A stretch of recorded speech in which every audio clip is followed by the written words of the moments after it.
The first time Grant Bellamy called me a thief, he did it beneath a brass plate bearing my name. 118 employees packed the renovated East Warehouse among folding chairs, marine equipment, and winter freight. Beyond the windows, dock lights trembled across the frozen Duluth harbor. Grant stood at the steel conference table in a charcoal suit. Behind him sat three strangers with open portfolios, lender representatives, that bothered me because the refinancing vote had not officially been scheduled. A red number filled the screen, $1,842,600. Without emergency financing, Grant said, Keene Marine Storage may not meet payroll through March. Every conversation died. Grant knew what payroll meant to people with mortgages, medical bills, and heating costs. Then he displayed several bank statements. The shortage began while assets connected to our controlling family trust were under private guardianship management. Heads turned toward me before he said my name. Mara Keene controlled those funds. I stood beside the Union Recognition Board, where my service award had hung for years. Longtime co-workers searched my face for guilt. Grant raised one statement. We found transfers through accounts associated with Ms. Keene while she served as guardian for the trust beneficiary. That is not accurate. Then explain the documents. I will. During an independent review. Curtis Vale stood from the second row. His wife had started chemotherapy that fall. We don't get paid in reviews, Mara. What happens while lawyers argue? Grant answered before I could. People may miss paychecks. The side door opened. Tessa entered carrying a blue folder. For 1 second I saw the 8-year-old girl who waited at my kitchen window when my shift ran late. Then she stepped beneath the lights, 25 and newly licensed as a civil engineer, and looked past me. Grant pulled out the chair beside him. Tessa, I said. She remained standing. I asked him to show me the records. You asked Grant? I asked everyone except you. She opened the folder. Account summaries and trust schedules were marked with yellow tabs. My mother's voting shares are legally mine now, but you kept an advisory designation attached. It was supposed to expire after the audit. You could have removed it. I could have. The answer hurt her. 3 months earlier, I had told her there were obligations she did not understand. I wanted time to ensure Grant could not use her inheritance against her. She heard that I still considered her a child. Grant folded his hands. Tessa has prepared a formal revocation. She slid a notarized page across the table. I'm ending your advisory authority today. I left the paper untouched. All right. Her face tightened. That's all. It's all I'm willing to say in this room. Grant waited until the silence became uncomfortable. Tessa's shares are the deciding vote. I have recommended a limited proxy so I can complete the refinancing. He placed another document before her, temporary, according to the heading. 4 pages of smaller print followed. One lender opened a signature packet. Another checked figures against an appraisal. They had not come to discuss terms. They had come to close. Tessa, don't sign until independent counsel reviews the collateral schedule. Her eyes flashed. There it is. What? You telling me what I'm allowed to do? I'm telling you to read the obligation. I read it. Who explained it? Grant did. He showed me the transfers and what should have remained. Everything you said was too complicated. I never said you were incapable. You never had to. That landed because part of it was true. For years, whenever Tessa asked about money or her mother's shares, I gave the same answer. I handled it. At 8, protection meant keeping tragedy away. At 25, it had become a locked door I refused to open, but Grant's records were incomplete. I did not steal from your trust. Then explain the transfers. Not here. Why? Because those files include sealed records and private settlements. Grant softened his voice. Did trust money move through accounts you controlled? Yes. The room erupted. Tessa went pale. You said you didn't steal it. I didn't. But it passed through your accounts. Some of it did. Why? I looked at her copies. The page numbers skipped twice. Grant noticed where my eyes stopped. He had given her enough truth to make a lie believable. Without the missing pages, my explanation would look unsupported. If I exposed sealed records, Grant could say I sacrificed Tessa's privacy. Silence would sound like guilt, so I refused every path he had prepared. I will answer every transfer in an independent review. Curtis shook his head. And what do we do until then? Grant faced the employees. The lenders will hold terms through tonight. If Tessa signs and the board approves, funds arrive within 5 business days. Tonight, that detail was buried beneath the panic. Tessa lifted the proxy. I'm signing. I did not order her to stop again. Instead, I walked to the company trust binder beneath Grant's presentation notes. He placed one hand over it. That is not part of this meeting. It governs the shares you want her to assign. I know the agreement. So do I. The trust had been rewritten after an old labor dispute. Most people treated its protections like legal clutter. I had read every page. I opened Article 9. Grant's face changed before I found the clause. I read aloud, a transfer of voting authority involving disputed assets, an officer-solicited proxy, or collateral exposure may be suspended for independent examination, not exceeding 30 days. One lender stopped writing. Grant removed his hand. That provision was designed for hostile acquisitions. It doesn't say that. It has never been used for internal financing. It doesn't say that either. Tessa stared at me. You're blocking the loan.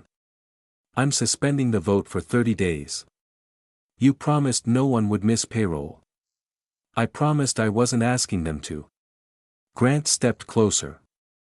Do you have another source of operating cash? Not tonight. Anger moved through the warehouse. He nodded as though I had proved his case. Then everyone should understand Mara's choice. She is placing her personal defense ahead of 118 families. I pulled the conflict form from the binder. Tessa spoke before I signed. Did you ever love me without thinking about what came with me? Her voice was barely above a whisper, but the room went silent. I could have listed 17 years of choices and turned every sacrifice into evidence. That would have made love another debt she had to carry. Yes, I said. But I understand why you don't believe me. Her eyes filled, then hardened. I don't know what to believe about you anymore. I signed the notice. The lenders closed their portfolios. The board secretary suspended the vote as employees shouted. As I headed toward the loading door, 2 workers began unscrewing my brass plate from the recognition board. Grant called after me. 30 days won't change those statements. I pulled on my coat. No. But it will force you to show us all of them. Outside, lake wind cut across the freight yard. By morning, the city would hear I admitted trust money passed through my accounts. By noon, they would hear I stopped the loan that might save the company. Jonah Price waited in the Union Records office with 2 coffees and an old scanner. A former treasurer, he trusted paper more than people. I handed him the first disputed statement. He checked the routing line, codes, authorization block, and bank format, then compared the header with an archive directory. 10 minutes passed. What? I asked. Jonah turned the screen toward me. The balances reconcile. The codes are real. Even the format is right. So Grant has a legitimate statement. It looks legitimate. He tapped the account number, but this account should not exist. Jonah enlarged the account number until the digits filled half the monitor. What do you mean it shouldn't exist? He opened a timeline of trust reports, court notices, and harbor schedules. This account first appears in September. He said. 7 years ago. Tessa had turned 18 that May. My guardianship authority ended at midnight on her birthday. The court's final notice was clear. I could no longer open accounts, direct investments, or authorize transfers in her name without written approval. Jonah tapped the date, 4 months after your authority expired. If it belonged to her trust, I couldn't have opened it. Correct. Then Grant's statement is fake. Jonah printed the application and placed it beneath the desk lamp. It carried my full legal name, my old address, part of my social security number, and a copy of the driver's license I used at the time. at the bottom was my signature. Not something close to it. Mine, every stroke and hesitation matched the way I signed when tired. You recognize it, Jonah said. I recognize the signature. I don't remember the document. The date pulled back a memory. Grant had called me into the administrative office after a double shift. The company was renewing insurance for the freight yards and several trust-owned properties. A thick packet waited on his desk with colored tabs marking every signature. I had been awake almost 20 hours. I asked whether counsel had reviewed it. Grant said Eli had checked everything. I signed where the tabs told me to sign. Do you have your copy? Jonah asked. I don't remember getting one. He scanned the page at high resolution. No obvious cut line. No difference in ink density. Whoever assembled it had not been careless. Jonah pinned the court order beside the application. May 6th, authority terminated. September 14th, account opened. Grant only needed one missing consent page to make the arrangement appear legal. Can the reviewer request the bank file? Yes. Grant will say the delay is hurting the company. He'll say I caused it. He already is. Jonah's phone lit with a local news alert. Questions surround family trust AS Harbor employer seeks emergency loan. My photograph sat beneath the headline.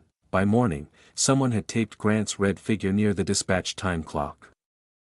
$1,842,600, just the number and my name. Before my shift, the union board asked me to step away from the employee finance committee. You stopped a financing vote, Chairwoman Doreen Haskell said. I stopped disputed shares from being used before anyone reviewed the collateral. People are scared, Mara. So am I. That doesn't change what we have to do. They asked for my committee keys. My locker stood in the hall. The binders I had kept there for years were already gone. Only an old knit cap and a bent photograph remained. Tessa was 12 in the picture, kneeling beside a model bridge made from craft sticks.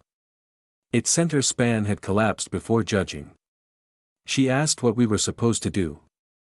I told her we would rebuild the part that failed. Her bridge did not win, but it held. Back then, when she asked how bills got paid, I gave her the same answer. I handled it. When she asked what happened to her mother's company dividends, I handled it. When lawyers needed her signature after she turned 18, I said the paperwork had been handled. At 8, those words made her feel safe. At 18, they taught her the truth belonged to me. I handed Doreen the key. Grant called. Before I reached the stairs, I heard the union asked you to step aside. You hear things quickly.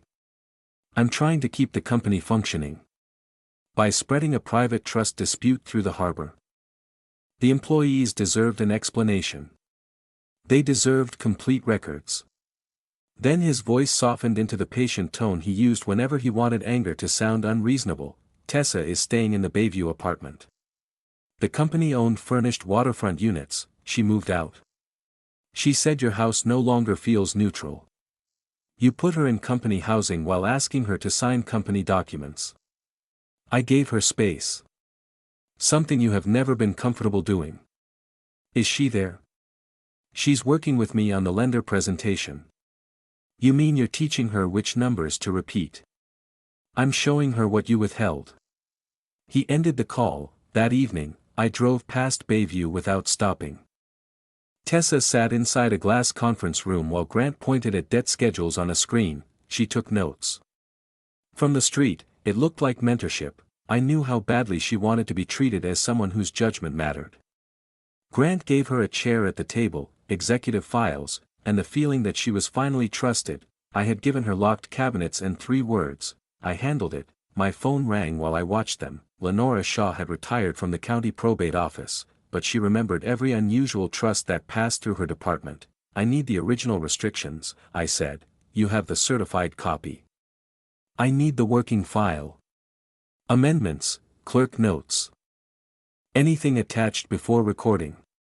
That file is almost 20 years old. Can you find it? I can try it. Grant is using Tessa's proxy to secure a loan. He released the collateral schedule. No, then stop asking politely.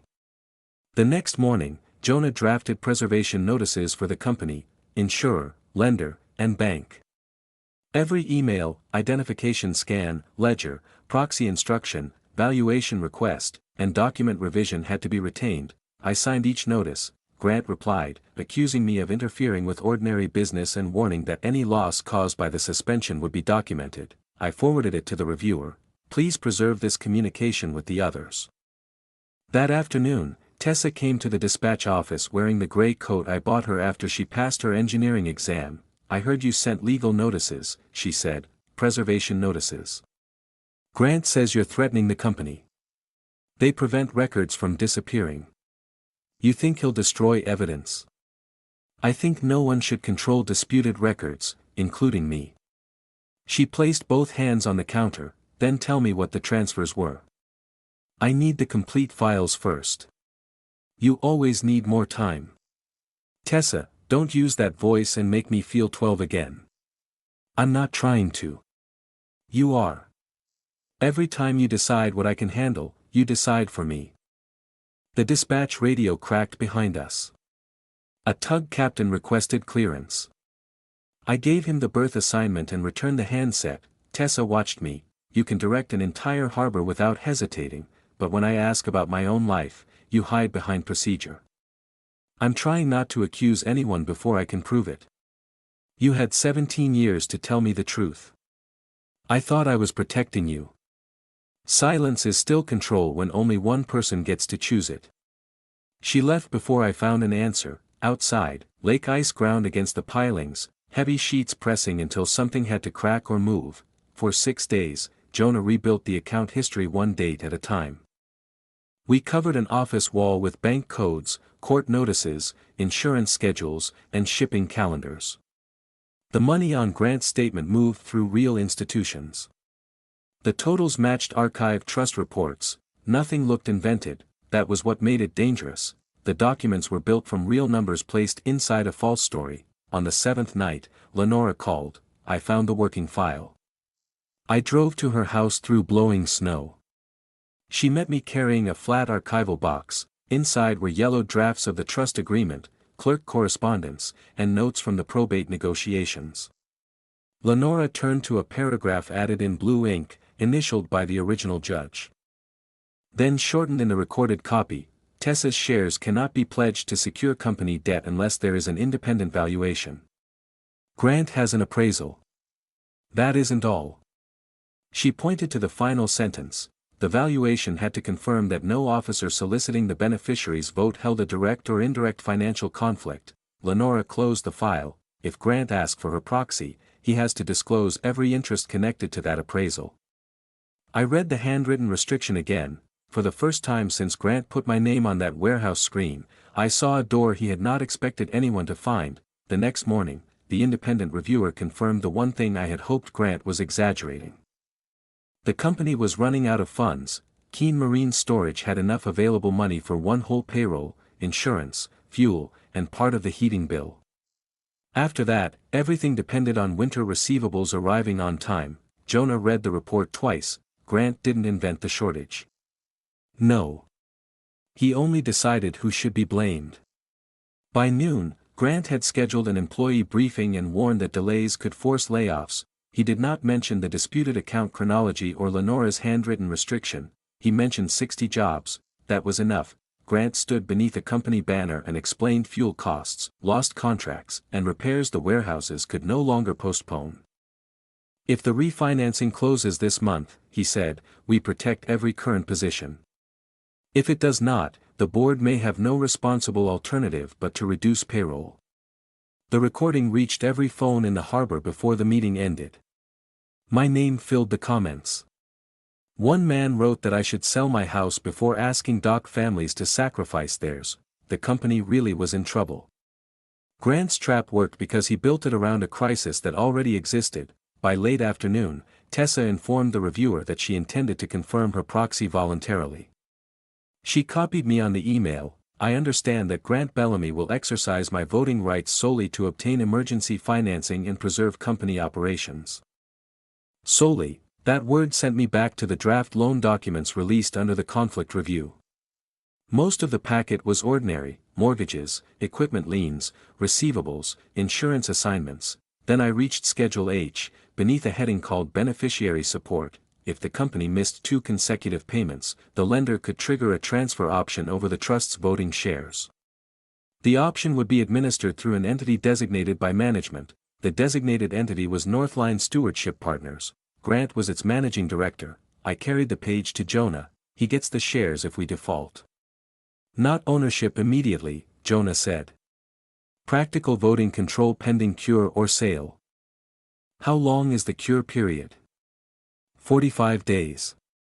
During the slowest season, 2 missed payments could move Tessa's inherited shares out of her hands. The temporary proxy was really a path to control. Can the trust restriction stop it? I asked. Maybe. We still have to prove his financial conflict in the appraisal. Then we don't challenge the proxy yet. Jonah studied me. You want him to keep using it? I want every instruction in writing. Once Tessa confirms, he'll say you failed to stop her because the accusation is true. He's already saying that. I returned Schedule H to the packet. Grant believed paperwork frightened people who worked with their hands. I wanted him comfortable enough to keep signing. The next day, I emailed Tessa one sentence. Before confirming the proxy, please ask independent counsel to explain Schedule H and Northline Stewardship Partners. She replied 20 minutes later, Grant already explained it. Stop trying to scare me. That evening she came to my house. She used her key, surprised it still worked, and carried a bank folder against her snow-covered coat. You found something in the loan, she said. I found something you should review independently. Grant says Northline only steps in if the company defaults. That is what the document says. And the loan prevents default. That is what Grant says. Her jaw tightened. You keep answering just enough to make everyone else sound dishonest. I moved a stack of guardianship files from the kitchen chair. Sit down. I'm not staying. She opened the folder and placed 3 pages on the table. The first showed a transfer from her childhood trust into an escrow account. The second identified that account. The third connected the same number to a mortgage modification on my house. For a moment, the kitchen seemed to narrow around the papers. Grant had found the transaction I was not ready to explain. Tessa watched my face. You recognize it? Yes. Did money from my trust enter an account connected to your mortgage?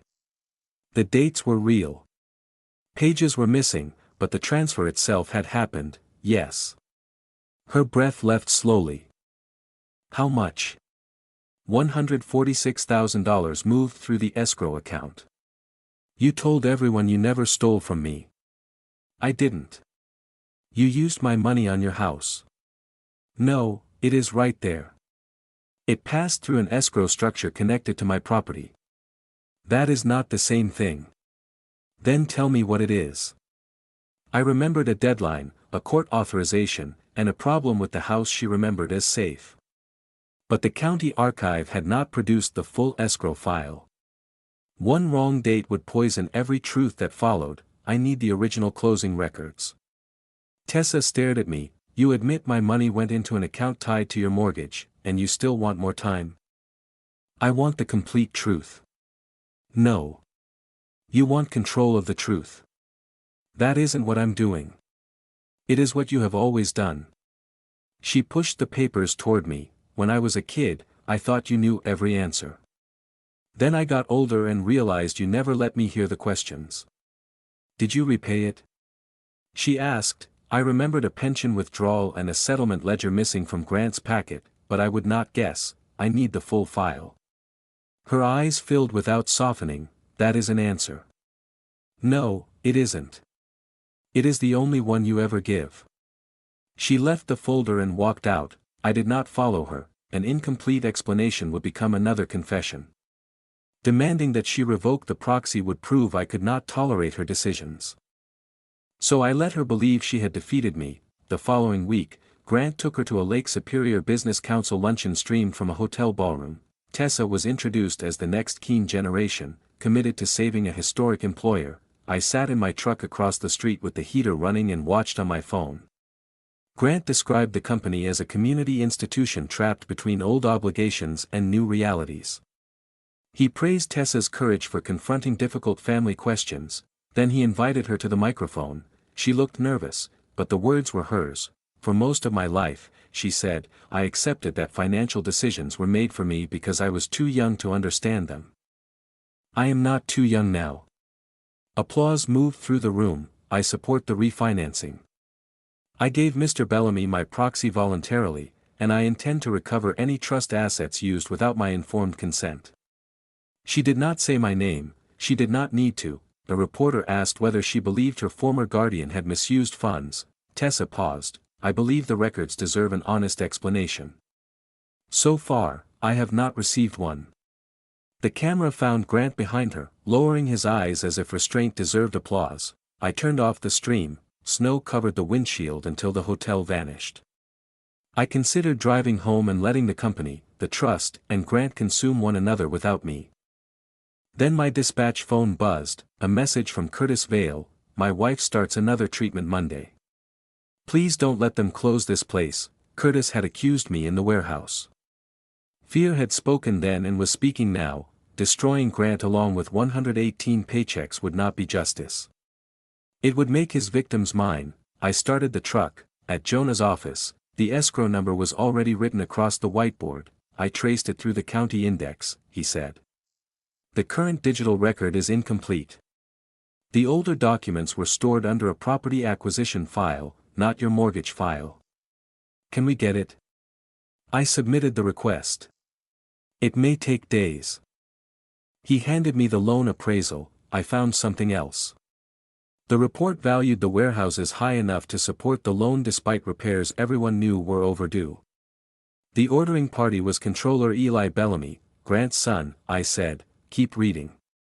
Jonah traced Harbor Crown Valuation Group through 2 registered agents and a holding company. The final ownership record listed Grant Bellamy. He had asked Tessa for her vote, arranged the appraisal through his son, and ordered it from a firm he secretly owned. Jonah tapped Lenora's handwritten restriction. No officer soliciting the beneficiary's vote can hold a direct or indirect financial conflict. Outside, snow slid from the office window in one heavy sheet. Grant had not merely forgotten to disclose a conflict, he had built the entire loan on one. The conflict was real. Proving Grant knew it was another matter. Harbor Crown Valuation Group sat beneath a holding company Grant had controlled for 9 years. His name appeared only in the oldest state filing. Eli Bellamy had ordered the appraisal. That did not prove he knew who owned the firm. Don't contact him yet, Jonah said. If Eli warns his father, every document will acquire an explanation. He's the controller. We need to know which numbers reached the lender. We need him to decide he wants to know.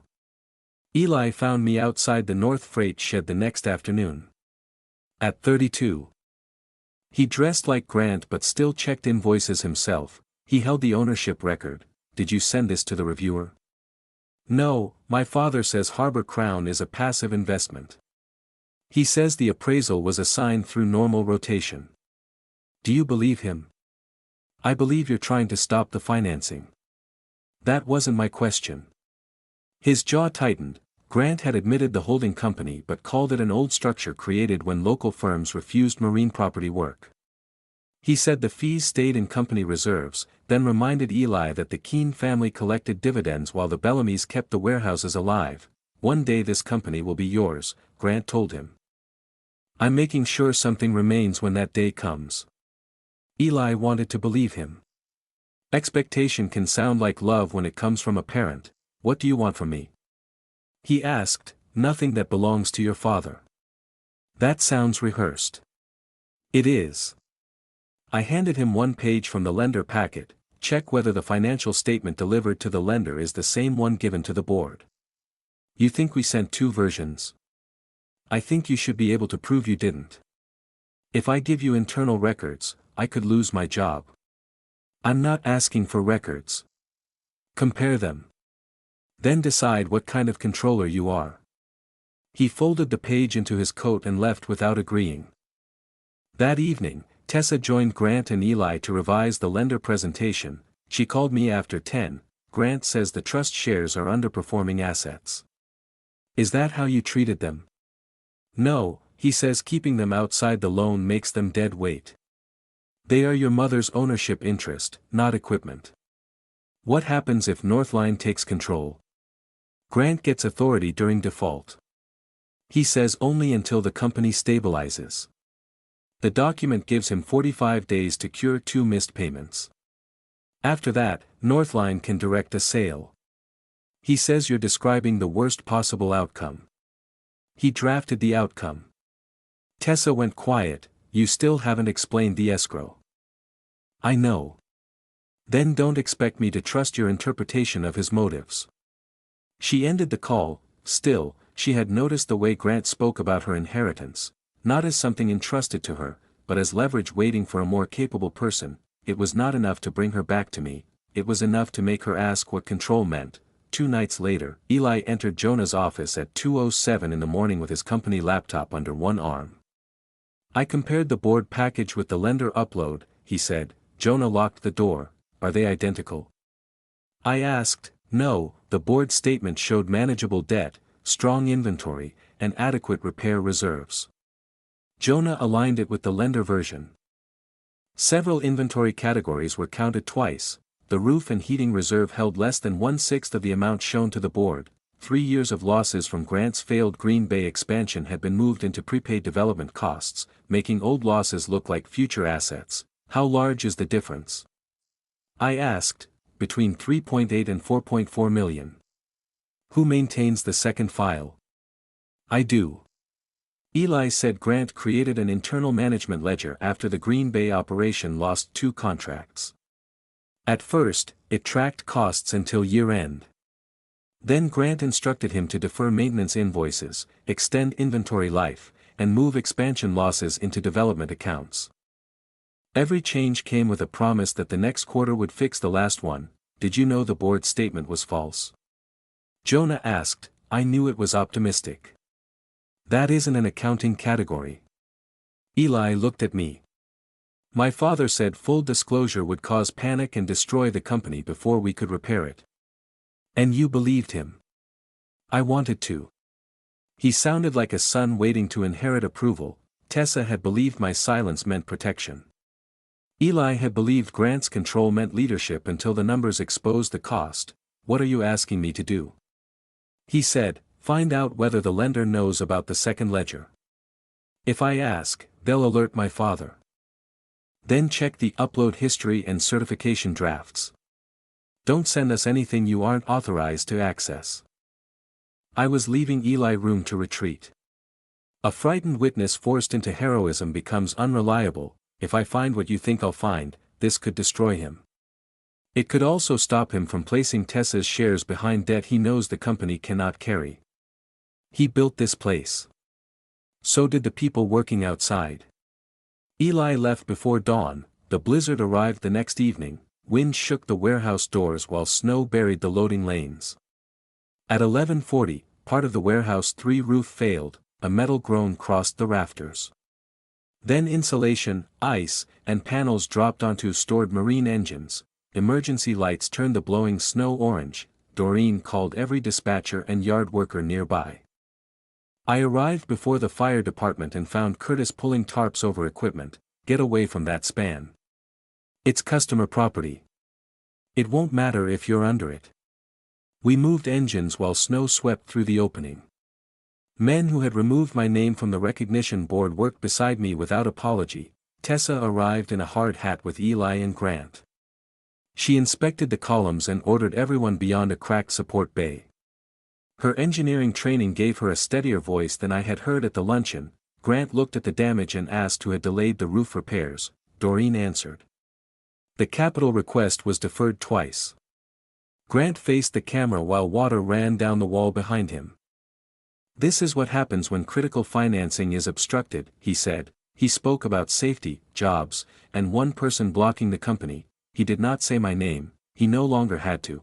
I kept moving inventory. Near midnight, Tessa found me fastening a tarp over a crate. You could have stayed home, she said. So could you. I work here now. So do I. She looked toward the collapsed roof. Grant says the repair reserve was frozen because of your review. The review did not freeze operating reserves. He says the lender advised against spending cash during negotiations. Ask to see that advice. Her expression hardened, but uncertainty passed through it first. Grant called her toward the cameras. She looked at me once and walked to him. By morning, the preliminary loss exceeded $700,000. Grant demanded an emergency vote within 72 hours and circulated photographs of the collapse beside a statement blaming procedural obstruction. The board refused to cancel the review but shortened the remaining schedule. That gave us 4 days. Jonah and I prepared a discrepancy package showing the appraisal conflict, duplicated inventory, depleted repair reserves, and deferred Green Bay losses. We did not release the holding company proof. We have enough to stop the loan, Jonah said, not enough to prove what Grant knew when he signed. You want him to certify the numbers. I want him to choose them. Eli called that afternoon. The lender received the cleaner ledger, he said. The board received the other version. My father prepared a certification saying both are materially consistent. Has he signed it? Not yet. Then do nothing. You're asking me to let him sign something false. I'm asking you not to rescue him from a decision he understands. What if he doesn't understand? He owns the appraisal firm. He directed both ledgers. He knows. Silence followed. I copied the holding company records, Eli said. And the ledger instructions. Keep them secure. Don't alter anything. If he learns I did this, he will. The final certification meeting took place the next morning. Grant signed before lender counsel, the independent reviewer, and 2 board members.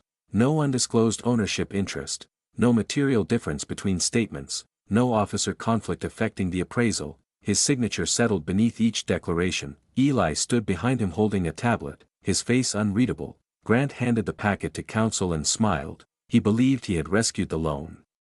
He did not know his son had already copied the records proving every certification false.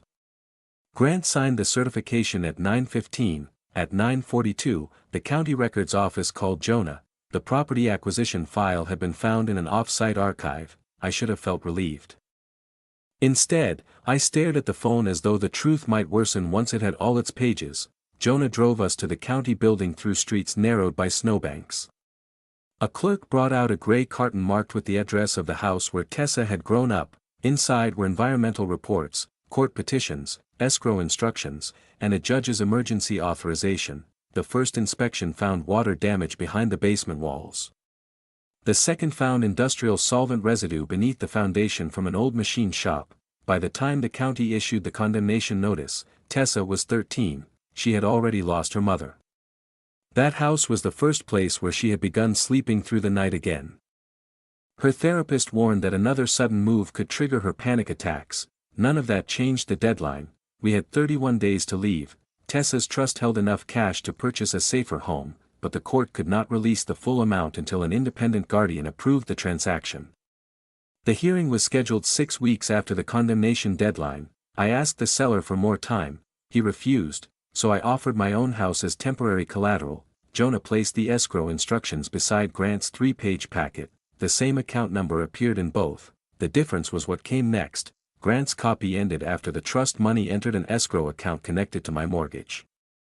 The county file continued for 17 pages. It showed the money leaving that account 3 business days later and going directly to the seller of the replacement property. Not $1 reduced my mortgage, not $1 entered my checking account. The connection existed because my house guaranteed the bridge transaction until the court released the trust funds. The judge and guardian approved it. The title company recorded it. 8 months later, when closing fees and emergency repairs exceeded the approved amount, I repaid the difference from my pension. $146,000 had moved through the escrow structure, $27,480 had come from me. The repayment statement sat behind the pages Grant gave Tessa. Jonah leaned back. He removed the entire second half. I looked at my signature on the pension withdrawal. At the time, I did not see it as a sacrifice. The replacement house needed a furnace, 2 windows, and roof work before winter. Tessa needed somewhere she could sleep without waiting to be told to pack. I signed, then I blamed the move on foundation repairs. I never told her about the contamination. I never told her the trust purchased the replacement property. I never told her my house secured the transaction. When she asked why we moved so quickly, I said I had handled it. Jonah closed the carton. You can clear your name with this. Yes. You don't sound relieved. Because she was right about one thing. I controlled the truth. The transaction was legal. My reasons were not selfish. But I made every decision alone because I believed shielding Tessa from pain mattered more than letting her understand her own life. Grant did not create the locked door between us, he found it and walked through. Lenora asked to speak with Tessa before we released the archive to the reviewer. She needs to hear what the court was protecting, she said. Not only what you hid. My instinct was to select the least painful pages, prepare the explanation, and deliver it in the safest order. That instinct had brought us here. Call her. Tessa met Lenora the next afternoon. I did not attend. She arrived expecting another defense of me. Lenora showed her the condemnation order first. That was our old house, Tessa said. Yes. Mara said the foundation needed repairs. The foundation was damaged. The county also found contamination. Was it dangerous? Long-term exposure could have been. Did Mara know? She knew after the second inspection. Then why didn't she tell me? Your therapist advised a gradual explanation. Mara turned gradual into never. Lenora did not defend me. She showed Tessa the court authorization, title record, escrow flow, and pension statement. Tessa traced the withdrawal amount. She paid this? Yes. Why isn't the trust listed as owing it back? Mara declined reimbursement. Of course she did. She always decides what everyone is allowed to owe. Did she steal from me? No, the answer was simple enough to hurt. Did she lie to me? Yes. That hurt differently. Tessa left with copies of the public records but refused the sealed therapy correspondence. She said she did not want another person deciding which version of her childhood should control what she did next. That evening, she went alone to the replacement house. No one from our family lived there anymore. The last tenant had moved out, and the realtor gave her access. She walked through bare rooms with pale rectangles where photographs once hung. In the basement, beneath newer paint, an old warning label remained on the utility panel, environmental remediation verified. A county sticker carried the date we moved in. Tessa sent Lenora a photograph. Was this from the old property? Lenora replied, no. It documents the testing required before the trust could purchase this one. Even the replacement house had been tested because I refused to move Tessa again without proof it was safe. I remembered waiting on those basement steps for the inspector while she was at school. I had kept every danger from her until secrecy itself became one. The independent reviewer accepted the archive the next morning. Grant objected before reading it. These records appeared only after the accusation became public, he said during a conference call. Their timing deserves scrutiny. The county created them 14 years ago, Jonah replied. Copies can be assembled selectively. Then request your own certified set. Grant changed tactics. He said the authorization proved only that money moved legally at the beginning. It did not explain every later transaction. He implied the pension statement could have been attached afterward. The reviewer requested verification directly from the pension administrator, title company, and court archive. Each confirmed the records. Grant still refused to withdraw the accusation. Tessa called him from the Bayview apartment. You told me the transfer paid Mara's mortgage. I told you the account was connected to her mortgage. You let me say she used my money on her house. I presented the records available to us. The repayment pages were in the same file. Mara had years to explain them. She chose not to. That doesn't explain why you left them out. My concern was the movement of trust assets. It was court authorized. Under an emergency arrangement shaped by Mara and people loyal to her. Do not let old documents distract you from the fact that she controlled your finances and concealed material information. He gave Tessa something true enough to hold on to. I had concealed material information.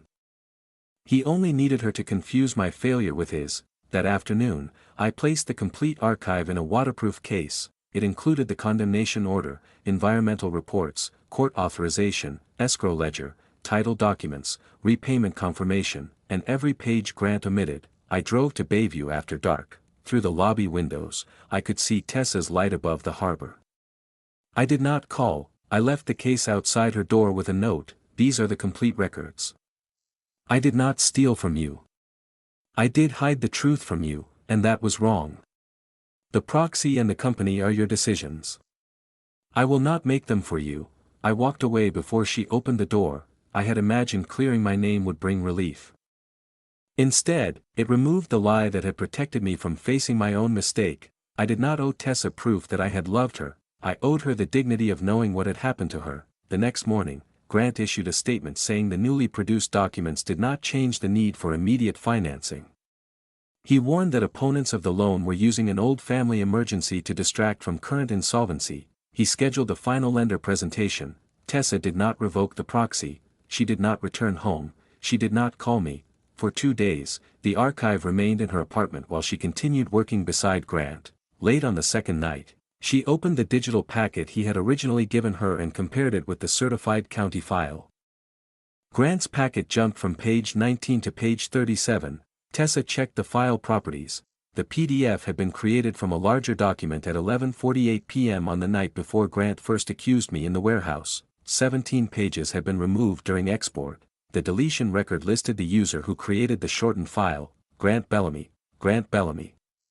Tessa did not call me when she found his name in the metadata.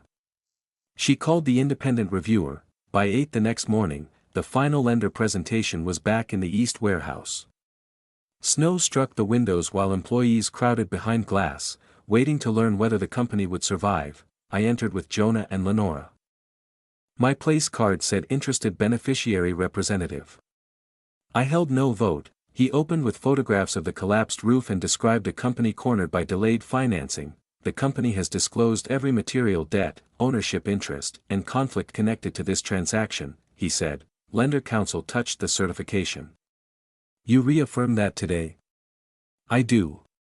The lender and board received materially consistent statements, with no undisclosed appraisal conflict? Yes. Grant believed the dangerous questions were behind him. The independent reviewer, Susan Harlan, opened a binder. Several discrepancies remain. Grant leaned back. We have answered Mara Keene's allegations. These did not come from Ms. Keene. Susan placed the suspicious account application on the document camera. My signature filled the screen. This account was presented as a guardianship-controlled trust account. It opened on September 14, 4 months after Mara Keene's legal authority ended. Grant called it a processing delay. Jonah displayed the bank archive. The application was created in September. There was no earlier submission. He separated the digital layers. My signature and driver's license had been inserted as scanned images from an insurance renewal packet signed 11 months earlier. The file label still read Keene_NS_renewal_final, and access logs tied it to the chief financial officer's credentials. Grant did not look at me. Shared credentials were common then. Susan recorded his answer and moved to the ledgers. 2 versions appeared side by side. The board copy showed adequate reserves. The lender copy doubled inventory, concealed repairs, and shifted Green Bay losses into development accounts. Grant's presentation remote clicked against a dead monitor. Different reports served different purposes. Eli stepped away from the control laptop. My father instructed me to maintain both. The workers beyond the glass stopped moving. Grant stared at his son. Be careful. I was careful. I kept the instructions. Eli displayed messages ordering him to delay repairs, extend inventory life, move Green Bay losses, and keep the board summary stable. I made the entries. I told myself they were temporary. I was wrong, and I participated. Grant accused him of shifting blame after mishandling the accounts. Eli did not argue. I resigned as controller this morning. He transmitted the archive to lender counsel. Lenora opened the original trust file. This loan also depends on a proxy that cannot be used without full conflict disclosure.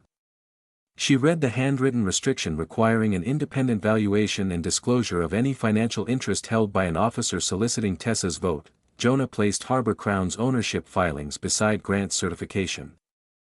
The oldest record carried Grant's name, later filings hid him behind agents and a holding company. It is a passive investment, he said. You ordered the appraisal through your son, Susan replied. Your firm received the fee, and you certified that no interest existed. The appraisal is defensible. That is not the question. Grant turned to Tessa. This company is one failed payroll away from collapse. Tessa opened the blue proxy folder. Until then, she had said nothing. You told me the loan protected my mother's shares, she said. You did not show me the default option transferring their voting control to Northline after 2 missed payments. Northline would stabilize the company.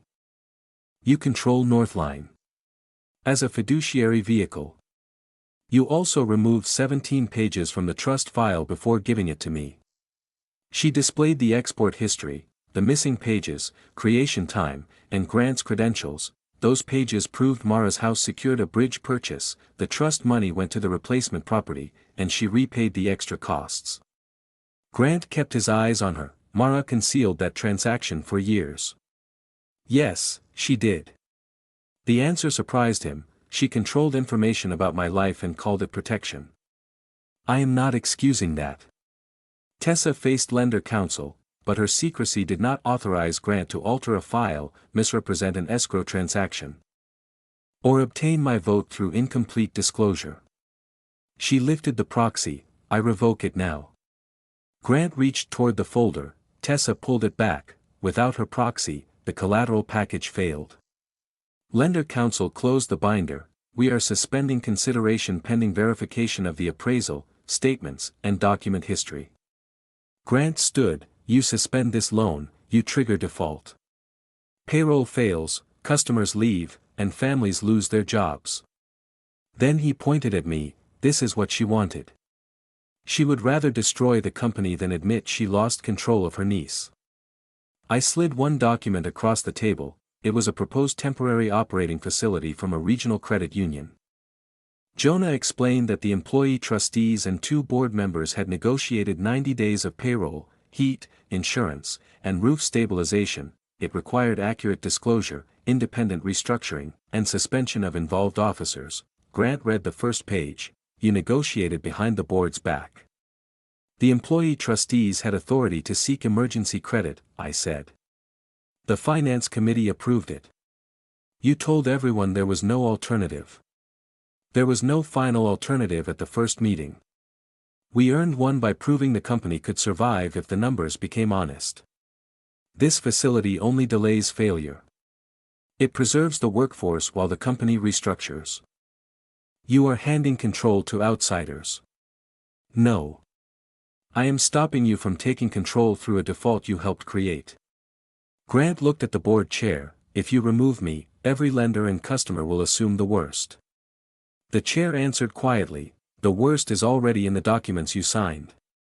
Grant turned back to me. What do you want? I want you to withdraw the refinancing request, step aside during an independent restructuring, and cooperate with the lender and insurer reviews. And if I refuse? The complete discrepancy package goes today to the board, lender counsel, insurer, employee trustees, and the appropriate regulators. He laughed without humor. You release that, civil claims begin. The company dies, and you get to feel righteous. I looked through the glass at the workers who had carried engines beneath a failing roof. That is why the operating facility is already conditionally approved. Grant's power depended on making himself indistinguishable from the company. For 30 days, we had separated them. The board recessed. No one left the warehouse. Counsel copied files while Grant stood alone beside the black screen. 23 minutes later, the board returned. Grant was suspended immediately from all officer authority. His access to company accounts and systems was revoked. The disputed refinancing was withdrawn. The temporary operating facility was approved, and Susan was appointed independent restructuring advisor. The altered records and certifications went to outside counsel, the insurer, lender, and regulators. No one promised an arrest. His immediate consequences were frozen access, preserved evidence, civil exposure, insurance scrutiny, and lost authority. He removed his security badge and placed it beside the certification. the board chair asked me to serve as interim chair of the restructuring committee. Every face turned toward me. No, Grant looked up. Another family member taking control during a trust dispute would damage the process. An independent chair protects the employees better. Refusing the seat was the clearest proof I had changed. Doreen and the employee trustees nominated Susan. The board approved her. Security escorted Grant across the loading floor without handcuffs or spectacle. No one applauded. The silence followed him outside. Tessa remained at the table until the room emptied. She placed the revoked proxy in the blue folder and gave the original to lender counsel. She did not come to me. Payroll would clear. The heat would stay on. Roof work could begin that afternoon. I was halfway across the freezing loading yard when Tessa called my name. She stood beneath a warehouse light without a coat, holding her arms close against the wind. I stopped but did not walk toward her. "I'm not asking about the trust," she said. "Or the company." "All right. I was wrong about what Grant showed me. I was also right that you kept things from me." "Yes. I don't know how to put those truths together." "You don't have to tonight." She glanced toward the warehouse, where workers were already moving repair materials inside. "I revoked the proxy because it was my decision, not because I chose your side." "I know. And what happened in there does not fix us." "I know that too." Her breath appeared between us. For once, I left the next decision where it belonged, with her. Then she asked the only question no document could answer. "Is there any path back for us?" I looked at the niece I had protected until it became a wall. "Yes," I said. "But we cannot pretend it is the old one." Our first breakfast came 6 days later. Tessa chose the diner because neither of us owned anything inside it. No childhood photographs. No trust files. She had already ordered 2 plates. "I didn't know if you still ate eggs over easy," she said. "I do." That was all we managed for 5 minutes. Tessa set down her fork. "I'm sorry." "For what part?" "For accusing you before I understood the records. For repeating Grant's version in public. For signing the proxy without independent counsel. He manipulated me, but I made those choices. I accept that." Relief crossed her face too quickly. "I did not steal from you," I said. "But I taught you that important information belonged to me until I decided you could handle it." Grant did not create that belief. He used it. So we both did damage. Yes. Can we fix it? We can start. Are you asking me to come home?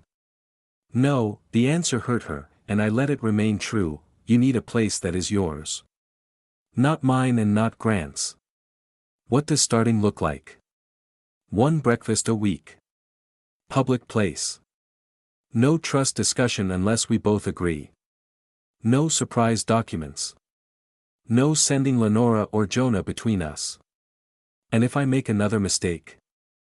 I tell you what I see. Then I let you choose. What if it's a big mistake? I tell you twice. A small laugh escaped her. It was not forgiveness. It was the first sound between us that did not need a witness. The company changed more quickly than we did. Susan Harlan removed Grant's name from the private office door on her first morning as restructuring advisor. She did not replace it with her own. The room became a shared document center with glass walls and no locked cabinets. The business could survive, but only after admitting how close it had come to failure. The Green Bay expansion was closed. 2 unused properties were sold. Inventory was revalued honestly. Repair reserves required approval from an employee trustee and an outside accountant. It was a controlled retreat from years of pretending. Grant fought through counsel. He denied ordering the shortened trust packet, called the second ledger a planning tool, and described Harbor Crown as a forgotten investment. The documents did not care what he called them. The insurer denied part of his defense coverage. The board and trust filed civil claims. Licensing authorities opened proceedings. Investigators requested the account application, digital logs, and lender files. His punishment arrived in envelopes, frozen payments. Depositions. Legal bills. A suspended professional license. Clients removing his name from engagement letters. The man who hid behind complicated structures had to explain each one where every answer was recorded. Eli cooperated fully. He surrendered the ledgers, holding company records, and messages. Cooperation reduced his exposure, but did not erase his participation. He resigned before the board could remove him and accepted a controller job with a small manufacturer in Eau Claire, lower salary, he told me. No family name on the building. That may be useful. Eli did not become a hero. He became a man who stopped helping his father lie and had to build a career where nobody owed him trust. Tessa left Bayview and rented a studio above a pharmacy. The floors sloped toward the kitchen, the radiator clicked all night, and the parking space vanished whenever the plow came through. She loved it. She also left the family company and joined a regional bridge inspection firm. I need to know whether I'm good at this somewhere my last name doesn't open the meeting, she said. Her first assignment involved crawling beneath highway spans in February with a flashlight and a tablet. I thought engineering involved cleaner offices. You chose infrastructure. I chose badly. You chose honestly. She began therapy 2 weeks later. I kept saying I wanted independence, she told me. Then Grant praised every decision that moved me closer to what he wanted. I confused approval with control. I did not ask what she discussed. I said I was glad she had someone whose only responsibility was listening. At breakfast number 7, she handed me a copy of her apartment lease, for emergencies. I read the first page and returned it. You're not checking the clauses. Did you ask me to? No, then congratulations on the apartment. Her eyes filled. You really are trying. So are you. Meanwhile, the civil case narrowed around Grant's pledged company interest. Years earlier, he had used part of it to guarantee Harbor Crown obligations. Once the appraisal conflict and altered certifications were established, the court permitted the employee trustees to purchase that interest at an independently determined value reduced by documented losses. Grant objected. The judge disagreed.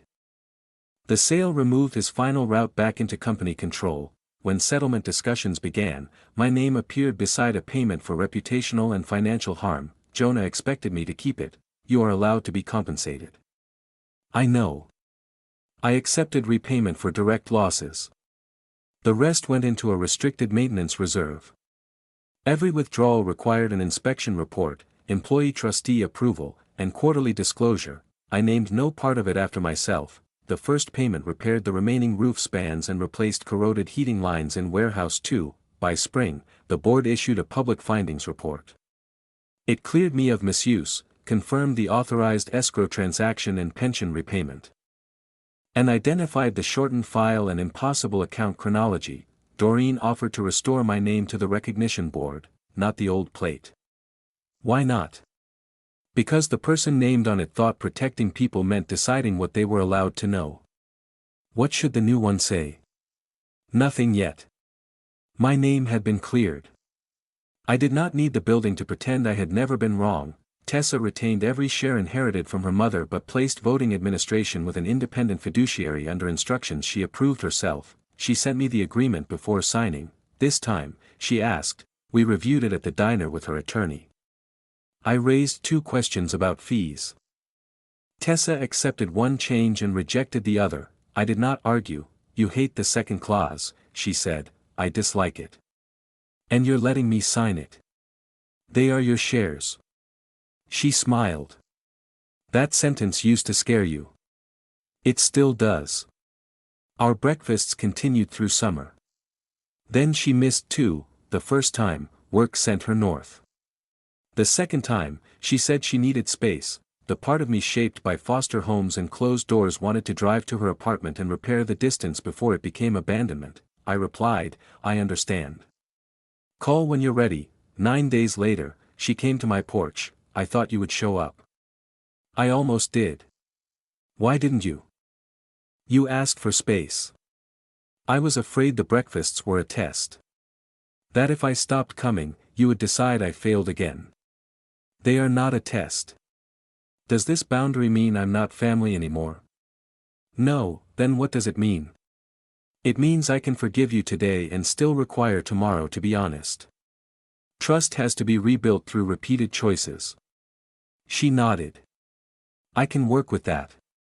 1 year after Grant accused me, the employees gathered in the East warehouse again. The roof no longer leaked. New heating lines ran behind protective panels. The maintenance reserve had prevented a winter shutdown after an inspection found a failing boiler before it ruptured. Susan presented the annual report. Payroll was current. Debt was lower. The company had fewer properties, stronger contracts, and an honest balance sheet. The employee trustees completed their purchase of Grant's former interest that morning. His old office door carried a plain sign, Records and Review. I stood near the back, beneath the empty place where my brass plate had hung. Tessa arrived after the report began. She wore work boots and a reflective jacket from the bridge firm. She carried no folder. There was an open chair beside me. She took it without asking the room to notice. Susan explained how the reserve had paid for the boiler replacement without missed payroll, emergency borrowing, or hidden transfers. Tessa leaned toward me. You knew the reserve would matter this soon. No, you did it anyway. Yes. She handed me an inspection photograph from her latest project. A cracked steel connection was circled in red. I caught it before winter. What happens next? They close one lane and repair it properly. People will complain. They already are. Good work. She smiled and settled into the chair. There was no public apology. No announcement that our family had been restored. Nothing returned to what it had been before Grant placed my name beneath a number on a warehouse screen. What we had now was smaller than the old certainty and stronger than it. She told me what she knew. I told her what I feared. Neither of us called control protection, and when the meeting ended, Tessa stayed beside me, not because of shares, repayment, guilt, or anything she believed she owed. She stayed because she was free to leave, and chose not to.